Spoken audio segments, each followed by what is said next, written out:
اعوذ باللہ من الشیطان الرجیم بسم اللہ الرحمن الرحیم الحمد للہ نحمده ونصلی علی رسولہ الکریم اللہم صلی علی سیدنا و مولانا محمد النبی الامی وآلہ وبارک وسلم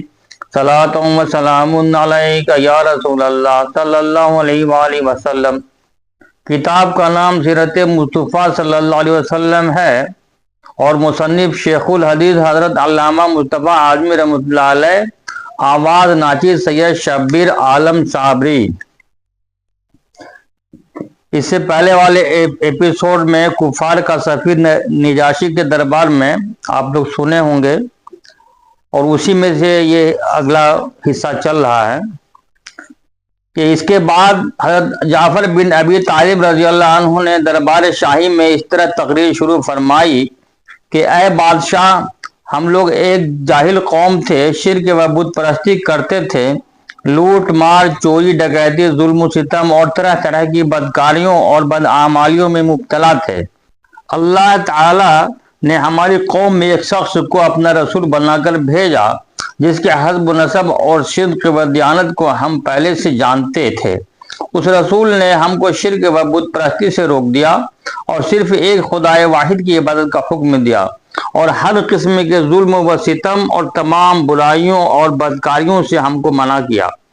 ہم اس رسول پر ایمان لائے اور شرک و بت پرستی چھوڑ کر تمام برے کاموں سے تائب ہو گئے۔ بس یہی ہمارا گناہ ہے جس پر ہماری قوم ہماری جان کے دشمن ہو گئی، اور ان لوگوں نے ہمیں اتنا ستایا ہے کہ ہم اپنے وطن کو خیر آباد کہہ کر آپ کی سلطنت کے زیر سایہ پرامن زندگی بسر کر رہے ہیں۔ اب یہ لوگ ہمیں مجبور کر رہے ہیں کہ ہم پھر اسی پرانی گمراہی میں واپس لوٹ جائیں۔ حضرت جعفر رضی اللہ عنہ کی تقریر سے نجاشی بادشاہ بے حد متاثر ہوا۔ یہ دیکھ کر کفار مکہ کے سفیر عمرو بن العاص نے اپنے ترکش کا آخری تیر بھی پھینک دیا اور کہا کہ اے بادشاہ، یہ مسلمان لوگ آپ کے نبی حضرت عیسیٰ علیہ السلام کے بارے میں کچھ دوسرا ہی اعتقاد رکھتے ہیں جو آپ کے عقیدہ کے بالکل ہی خلاف ہے۔ یہ سن کر نجاشی بادشاہ نے حضرت جعفر رضی اللہ عنہ سے اس بارے میں سوال کیا تو آپ نے سورہ مریم کی تلاوت فرمائی۔ کلام ربانی کی تاثیر سے نجاشی بادشاہ کے قلب پر اتنا گہرا اثر پڑا کہ اس پر رقت طاری ہو گئی اور اس کی آنکھوں سے آنسو جاری ہو گئے۔ حضرت جعفر رضی اللہ عنہ نے فرمایا کہ ہمارے رسول صلی اللہ علیہ وسلم نے ہم کو یہی بتایا ہے کہ حضرت عیسیٰ علیہ السلام خدا کے بندے اور اس کے رسول ہیں، جو کماری مریم کے شکم مبارک سے بغیر باپ کے خدا کی قدرت کا نشان بن کر پیدا ہوئے۔ نجاشی بادشاہ نے بڑے غور سے حضرت جعفر رضی اللہ عنہ کی تقریر کو سنا اور یہ کہا کہ بلا شبہ انجیل اور قرآن دونوں ایک ہی آفتاب ہدایت کے دو نور ہیں، اور یقیناً حضرت عیسیٰ علیہ السلام خدا کے بندے اور اس کے رسول ہیں، اور میں گواہی دیتا ہوں کہ بے شک حضرت محمد صلی اللہ علیہ وسلم خدا کے وہی رسول ہیں جن کی بشارت حضرت عیسیٰ علیہ السلام نے انجیل میں دی ہے۔ اور اگر میں دستور سلطنت کے مطابق تخت شاہی پر رہنے کا پابند نہ ہوتا تو میں خود مکہ جا کر رسول اکرم صلی اللہ علیہ وسلم کی جوتیاں سیدھی کرتا اور ان کے قدم دھوتا۔ بادشاہ کی تقریر سن کر اس کے درباری جو کٹر قسم کے عیسائی تھے ناراض و برہم ہو گئے، مگر نجاشی بادشاہ نے جوش ایمانی میں سب کو ڈانٹ پھٹکار کر خاموش کر دیا اور کفار مکہ کے تحفوں کو واپس لوٹا کر عمرو بن العاص اور عمارہ بن ولید کو دربار سے نکلوا دیا اور مسلمانوں سے کہہ دیا کہ تم لوگ میری سلطنت میں جہاں چاہو امن و سکون کے ساتھ آرام و چین کی زندگی بسر کرو، کوئی تمہارا کچھ بھی نہیں بگاڑ سکتا۔ زرقانی جلد نمبر 1 صفحہ نمبر 288۔ واضح رہے کہ نجاشی بادشاہ مسلمان ہو گیا تھا، چنانچہ اس کے انتقال پر حضور صلی اللہ علیہ وسلم نے مدینہ منورہ میں اس کی نماز جنازہ پڑھی۔ حالانکہ نجاشی بادشاہ کا انتقال حبشہ میں ہوا تھا اور وہ حبشہ ہی میں مدفون بھی ہوئے، مگر حضور اقدس صلی اللہ علیہ وسلم نے غائبانہ ان کی نماز جنازہ پڑھ کر ان کے لیے دعائے مغفرت فرمائی۔ حضرت ابو بکر اور ابن دغنہ۔ حضرت ابو بکر صدیق رضی اللہ عنہ نے بھی حبشہ کی طرف ہجرت کی، مگر آپ مقام برق الغماد میں پہنچے تو قبیلہ قارہ کا سردار مالک بن دغنا راستے میں ملا اور دریافت کیا کہ کیوں اے ابو بکر کہاں چلے؟ آپ نے اہل مکہ کے مظالم کا تذکرہ فرماتے ہوئے کہا کہ اب میں اپنے وطن مکہ کو چھوڑ کر خدا کی لمبی چوڑی زمین میں پھرتا رہوں گا اور خدا کی عبادت کرتا رہوں گا۔ ابن دغنا نے کہا کہ اے ابو بکر، آپ جیسا آدمی نہ شہر سے نکل سکتا ہے نہ نکالا جا سکتا ہے، آپ دوسروں کا بھار اٹھاتے ہیں، مہمانان حرم کی مہمان نوازی کرتے ہیں، خود کما کر مفلسوں اور محتاجوں کی مالی امداد کرتے ہیں، حق کے کاموں میں سب کی امداد و اعانت کرتے ہیں۔ آپ میرے ساتھ مکہ واپس چلیے، میں آپ کو اپنی پناہ میں لیتا ہوں۔ ابن دغنا آپ کو زبردستی مکہ واپس لایا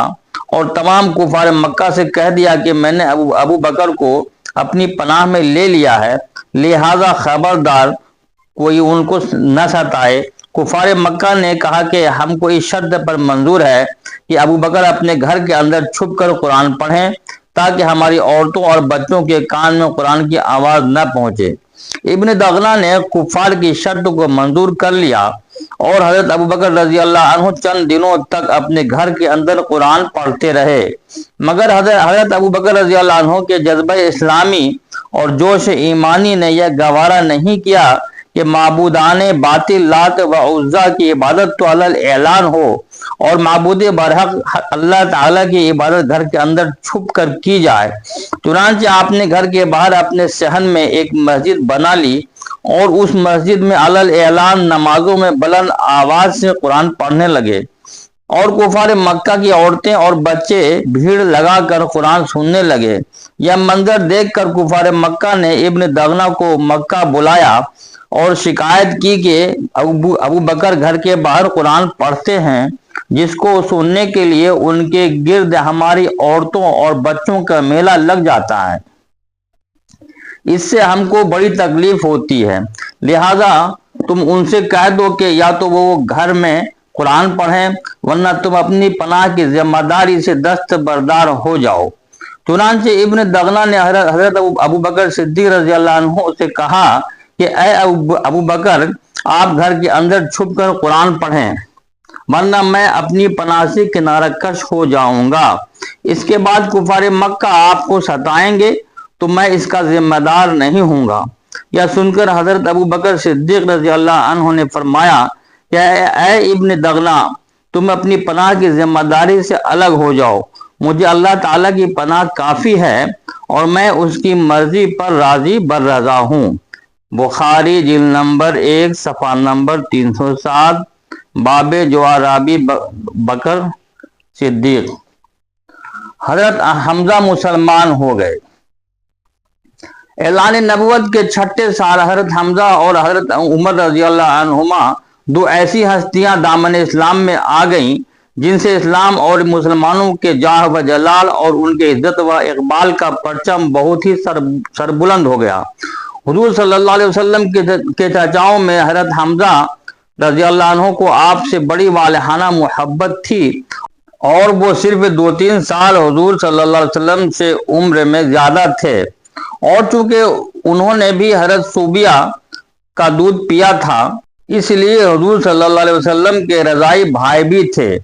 حضرت حمزہ رضی اللہ عنہ بہت ہی طاقتور اور بہادر تھے اور شکار کے بہت ہی شوقین تھے۔